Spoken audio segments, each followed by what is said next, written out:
It's strange how your entire life can unravel in a single moment. I remember clearly sitting alone in the back of an Uber, the harsh fluorescent lights from the hospital lobby fading behind me, my body weak from yet another round of chemotherapy.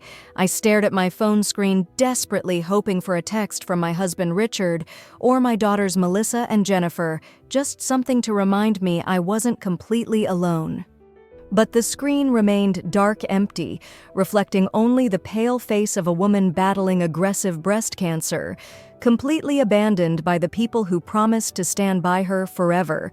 Richard had complained from the start about how my illness disrupted his precious routine, how my chemotherapy sessions were inconvenient for his busy travel schedule, and Melissa and Jennifer, their brief visits were filled with impatient glances at their watches, hurried hugs, and empty promises. But nothing prepared me for discovering Richard's affair, and worse, my daughters siding with him, accusing me of being overly dramatic about both my health and his betrayal. Yet unknown to them, hidden in the shadows of my pain, was a secret. A $2 million insurance policy they would never touch. Because when your family abandons you at your weakest, forgiveness isn't always an option. What would you do in my shoes? Stay until the end, because the way I took back control will shock you. Would you forgive a betrayal this deep? Let me know your thoughts in the comments, and don't forget to subscribe for more real revenge stories every day, right here on Outlaw Alley. Before cancer turned my world upside down, everyone thought I had the perfect life. From the outside looking in, I had it all: a successful career as a top pharmaceutical executive, a beautiful home in one of Houston's most prestigious neighborhoods, and a picture-perfect family. But sometimes the prettiest pictures hide the darkest truths. I built my life on hard work and sacrifice. I'd climbed from an entry-level job through endless late nights and exhausting weekends, finally reaching the top. Along the way, I'd married Richard, a charismatic businessman whose charm initially swept me off my feet. Together, we raised two beautiful daughters, Melissa and Jennifer. On social media, we looked like the ideal family, always smiling, always together. But behind closed doors, the cracks had started to show. Long before my diagnosis, Richard's career frequently took priority. His business trips turning into extended absences, our conversations became fewer, our laughter rarer. Still, I convinced myself this was normal, just part of marriage's ebb and flow. After all, Melissa and Jennifer had their own lives now.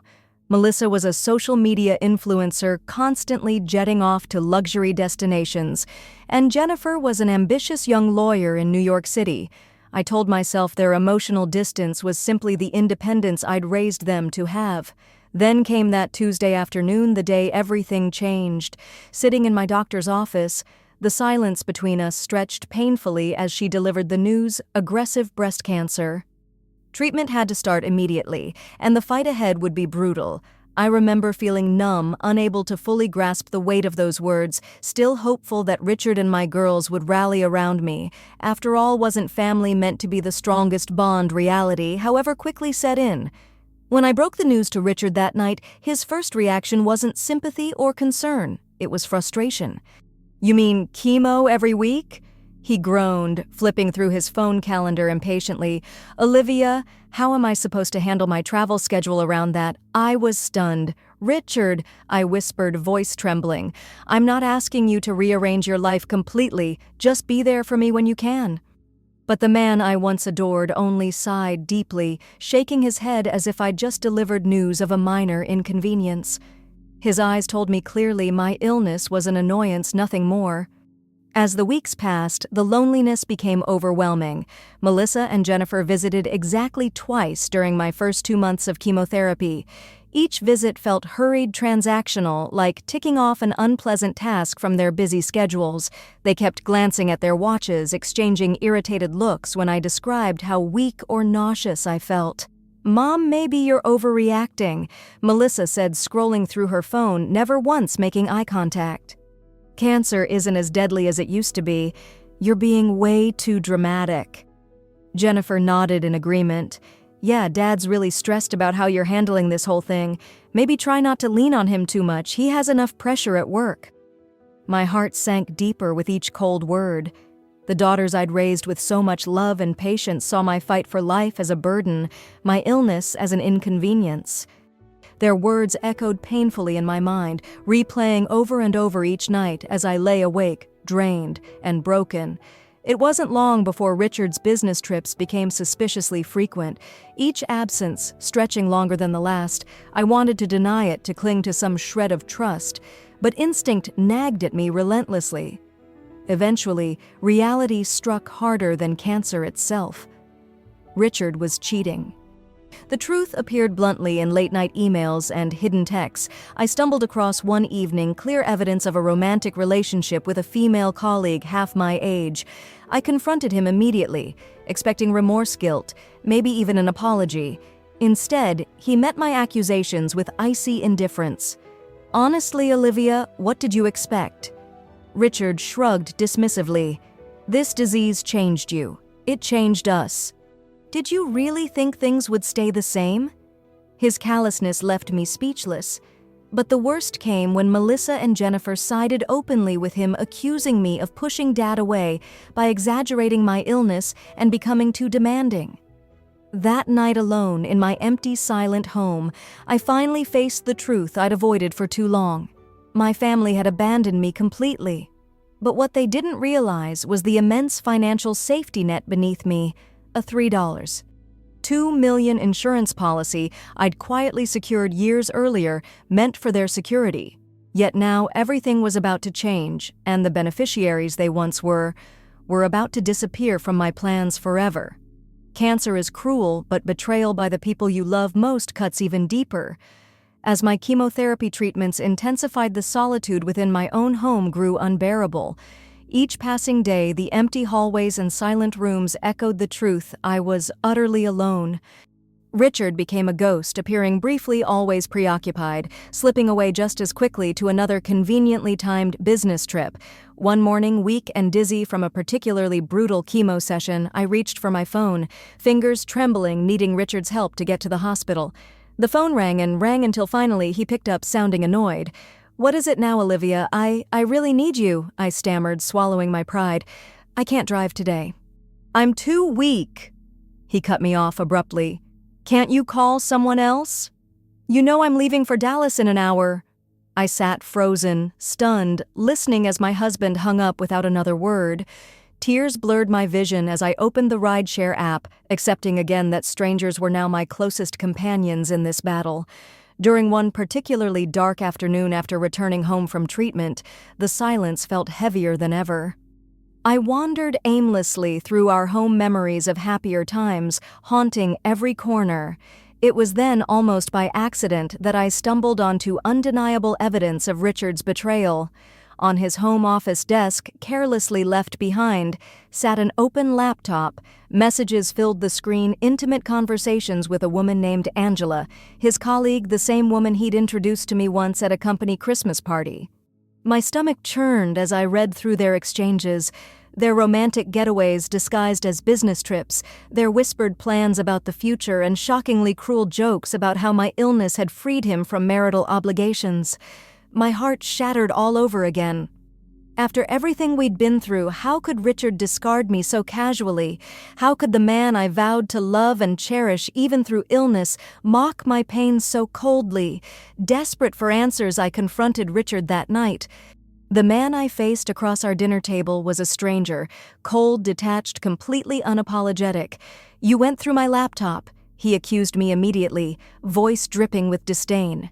"Richard," I choked back tears. "You betrayed me. You betrayed our family." He laughed bitterly, shaking his head. "You haven't exactly made it easy on us. Cancer has consumed everything, Olivia.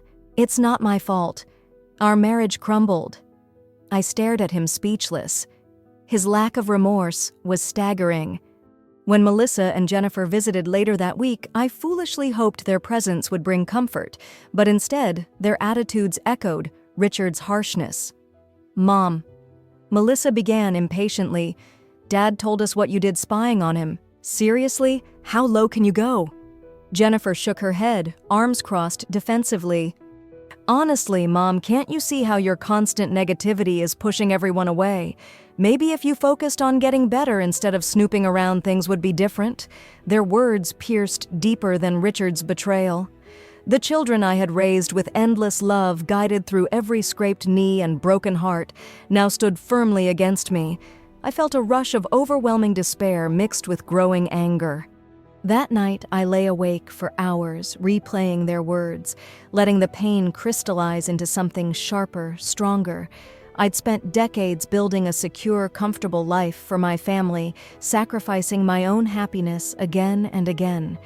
Now, at my weakest moment, they'd all turned their backs on me without hesitation, but perhaps that clarity was exactly what I needed. My life was in chaos, yes, but my financial future wasn't. Years earlier, in a moment of foresight, I'd secured a specialized executive insurance policy. Initially, Richard and our daughters were named as primary beneficiaries, but now their abandonment had given me reasoned justification to quietly rewrite my legacy. The next day, despite the pain and exhaustion, I made my way to my lawyer's office. Sitting across from him, I explained my plan, my voice steady, resolute. "Are you sure about this, Olivia?" he asked cautiously, raising an eyebrow as he reviewed the updated beneficiary list. "Yes," I answered firmly. "My husband and daughters have made their choice very clear. It's time I made mine." As the pen scratched across the final paperwork officially removing Richard and my daughters from the $2 million policy, a strange peace settled over me.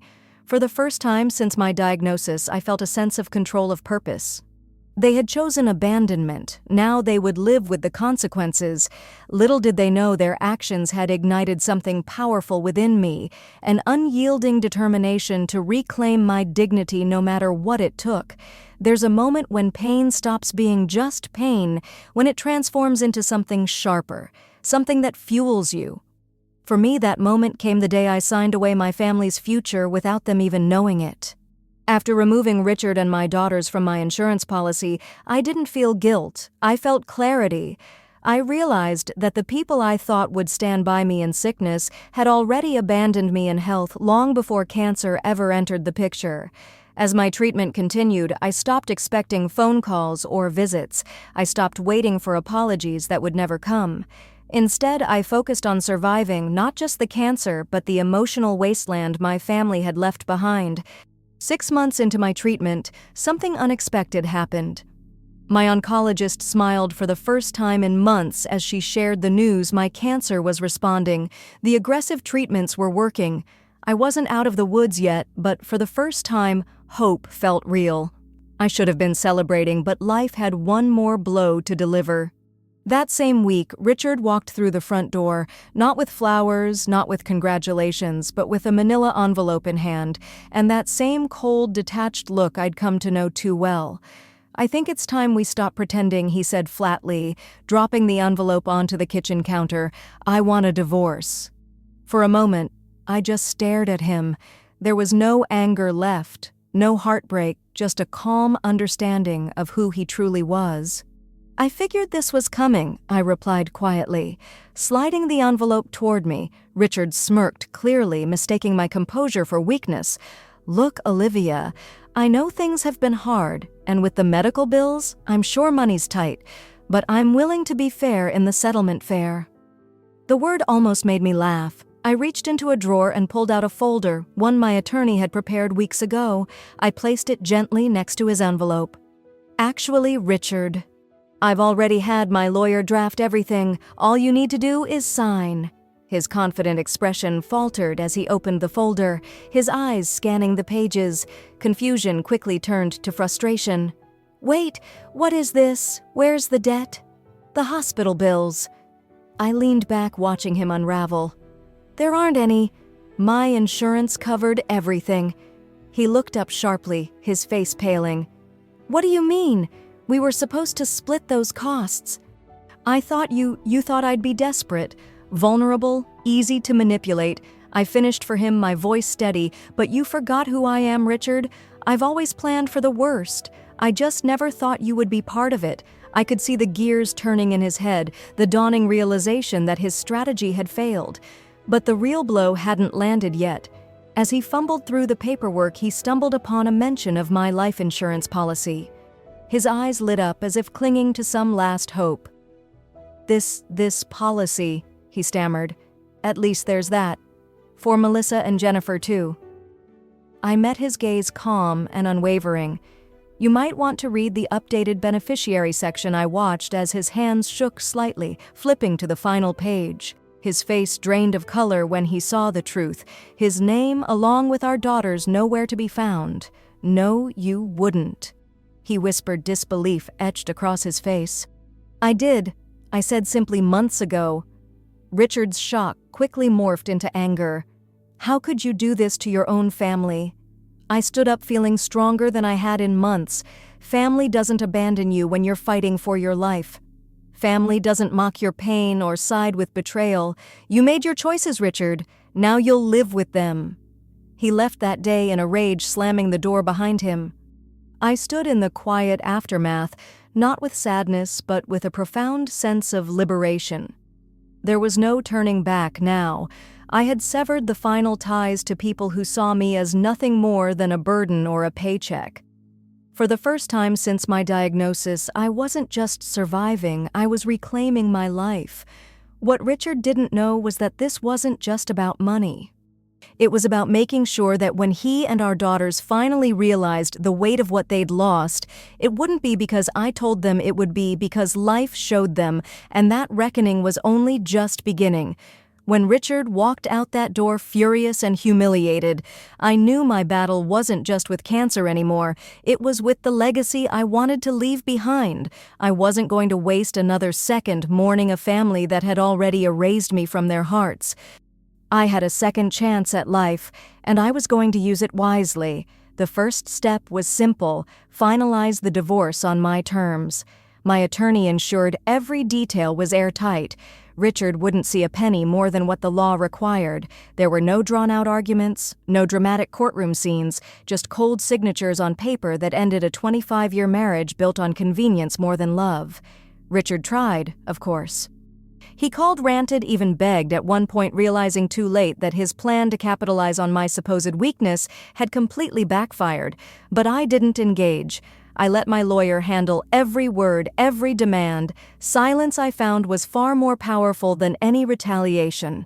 Once the divorce was finalized, I turned my attention to something far more important: what I wanted to build from the ashes they left me in. During those long hours sitting alone in hospital waiting rooms, I'd seen too many faces like mine.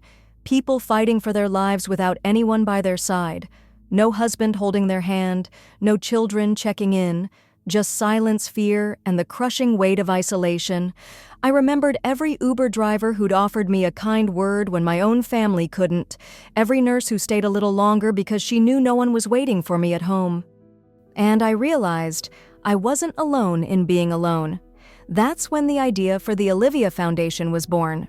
I used a portion of my insurance policy's living benefits funds, accessible during critical illness, to set up a nonprofit dedicated to supporting cancer patients who had no family to lean on.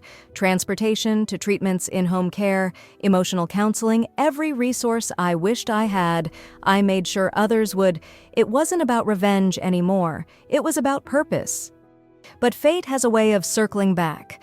Barely 6 months after the divorce, whispers reached me through mutual acquaintances. Richard had lost his job. Apparently, mixing personal affairs with professional ones wasn't a good career move. His relationship with Angela didn't last long. Once his bank account started drying up, Melissa's influencer lifestyle crumbled when sponsorships dried up, and Jennifer faced mounting debt after some poor financial decisions. The lavish life they had taken for granted was slipping through their fingers. Then, the inevitable happened. My phone rang first. It was Richard. I let it go to voicemail. His once arrogant voice now sounded desperate, asking if we could talk, claiming he wanted to make amends. A week later, Melissa called her tone sweet but strained. She danced around the subject before finally admitting she needed financial help. Jennifer wasn't far behind, sending a carefully worded email about how families should stick together, especially during tough times. I could have ignored them completely. Part of me wanted to, but another part, the part that had grown stronger through every betrayal and chemo session, saw an opportunity. So I responded. Not with money, but with an offer. I invited them to visit the Olivia Foundation headquarters. When they arrived, I could see the confusion on their faces as I gave them a tour. Richard looked uncomfortable walking past patients receiving care, his eyes avoiding mine. Melissa and Jennifer stayed quiet, clearly unsure why they were there. Finally, in my office, I laid it out plainly. I know why you're here. I began, my voice calm but firm. You're looking for financial help, but I'm not handing out checks. Richard's face hardened. Melissa opened her mouth to protest, but I held up my hand. What I am offering, I continued, is a chance for you to understand what it means to truly support someone. We have volunteer positions available, transport services, patient care assistance, administrative work. They stared at me in disbelief. You want us to work here? Jennifer scoffed. I want you to learn I corrected you abandoned me when I needed compassion the most. Maybe it's time you figured out what that word actually means. Richard's pride wouldn't let him accept. Not then, at least. He stormed out without a word. But Melissa and Jennifer, faced with mounting bills and no other lifeline, reluctantly agreed. Watching them don volunteer badges, assisting the very kinds of people they once ignored me for being, wasn't about humiliation. It was about giving them a taste of the humanity they'd lost. I didn't need revenge anymore. I had something far better. I had peace and purpose. There's a unique kind of satisfaction in watching people face the consequences of their own choices, not out of spite, but from a place of quiet resolve. Weeks turned into months as Melissa and Jennifer showed up begrudgingly at first to fulfill their volunteer roles at the Olivia Foundation. I didn't make it easy for them. They weren't given cushy office tasks or meaningless titles. No, they were placed exactly where they needed to be, face to face with patients who knew all too well what abandonment felt like. I remember watching Melissa escort an elderly woman to her chemotherapy appointment, struggling to mask her discomfort as the woman spoke about her children who never visited. Or Jennifer sitting silently beside a patient, recovering from surgery, unable to offer words, because for once there was no excuse, no distraction, just raw human vulnerability staring back at her. At first, they treated it like a temporary inconvenience, a hoop to jump through before I might change my mind and offer financial help. But something unexpected began to happen. I saw cracks forming in their carefully built walls. One afternoon, I walked past Melissa as she sat with a young mother battling late-stage cancer. They were laughing, genuinely laughing over stories about the woman's kids. It wasn't forced. It wasn't scripted. For the first time in years, I saw a glimpse of the empathy I thought Melissa had lost Jennifer to. Began staying later than required, organizing rides for patients, even advocating for additional support services. She no longer looked at her phone every 5 minutes, counting down until she could leave. I didn't say anything I didn't need to. They were learning lessons life had failed to teach them before. As for Richard, he kept his distance. Pride can be a prison, and he was its most loyal inmate. But I heard things about how he'd downsized to a modest apartment, how Angela had moved on, and how the once confident businessman was now struggling to find anyone willing to hire him. Then, one rainy evening, long after I thought I'd heard the last of him, Richard showed up at the foundation. He looked nothing like the man I'd married. The tailored suits were gone, replaced by worn-out clothes and a hollow expression. For a moment, neither of us spoke. The storm outside filled the silence between us. Finally, he cleared his throat. I was wrong, Olivia. I leaned back in my chair, studying him, not with anger, but with a detached curiosity. I know, I replied simply. He shifted uncomfortably, eyes darting around my office, the office that symbolized everything I'd rebuilt without him. I don't expect forgiveness, he continued, his voice cracking. I didn't realize what I had until it was gone. I nodded slowly, letting his words hang in the air. You're right, Richard. You didn't. And now there's nothing left to salvage. He looked like he wanted to argue, to plead, but he didn't. Instead, he lowered his head and walked out the door, this time for good. As the months passed, Melissa and Jennifer completed their volunteer commitments, but to my surprise, they didn't stop when they reached the minimum hours I'd asked of them. One day, Melissa knocked on my office door. She looked different, less polished, more grounded. "Mom," she began hesitantly, "I know we don't deserve anything from you, not after everything we did or didn't do." I waited, letting her find her words, but working here, meeting these people, it made me realize how badly we failed you. "I just wanted you to know I'm sorry." "Truly?" Jennifer echoed her sister's sentiment days later. Her usual defensiveness replaced by quiet sincerity. I didn't rush to forgive them. Some wounds don't heal with a simple apology, but I did see something I thought I'd never witness again. Growth. They were no longer the daughters who saw me as a burden. They were women who had faced the reflection of their own cruelty and chose to change. In the end, I didn't give them money. I gave them something far more valuable, a chance to rebuild who they were. As for me, I stood taller than ever, not because I'd won some battle of revenge, but because I'd survived. I survived cancer. I survived betrayal. And I turned my deepest pain into a purpose that would outlast every dollar of that $2 million policy. I didn't need validation from Richard or my daughters. I had something better. I had my life back. It's funny how life has a way of revealing the truth, not just about others, but about yourself. 2 years ago, I was a woman sitting alone in the back of a rideshare, wondering how I'd survive a disease that was threatening to take everything from me. I thought cancer would be my greatest enemy. But in reality, it was a mirror showing me exactly who the people around me truly were, and who I needed to become. I won't pretend that what happened didn't leave scars. It did. But those scars remind me every day that survival isn't just about beating an illness, it's about refusing to let betrayal define you. Today, I wake up every morning knowing that the Olivia Foundation is making a difference for people who, like me, had no one to lean on when the world turned dark. I see patients getting to their treatments with dignity, receiving care without feeling like a burden. That's a legacy worth far more than any insurance payout. As for Richard, I never heard from him again after that night, and I'm at peace with that. Melissa and Jennifer still volunteer by choice, now not obligation.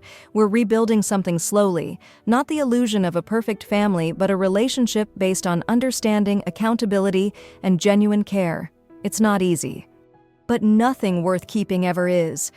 If there's one lesson I've learned through all of this, it's this. When people show you who they are in your darkest moments, believe them. And when they leave you standing alone, don't waste time chasing after them. Use that time to rebuild yourself into someone stronger, wiser, and unshakably proud of the person you've become. Because sometimes the greatest revenge isn't about taking something away. It's about thriving in a life they no longer have the privilege to be part of. I didn't just survive cancer, I survived them. And I made sure that every ounce of pain they caused became the foundation of something greater than all of us. So if you're listening to this and you've ever felt abandoned, betrayed, or left behind, remember this. You don't need their approval. You don't need their apology. You just need to take back your story and write the ending they never saw coming.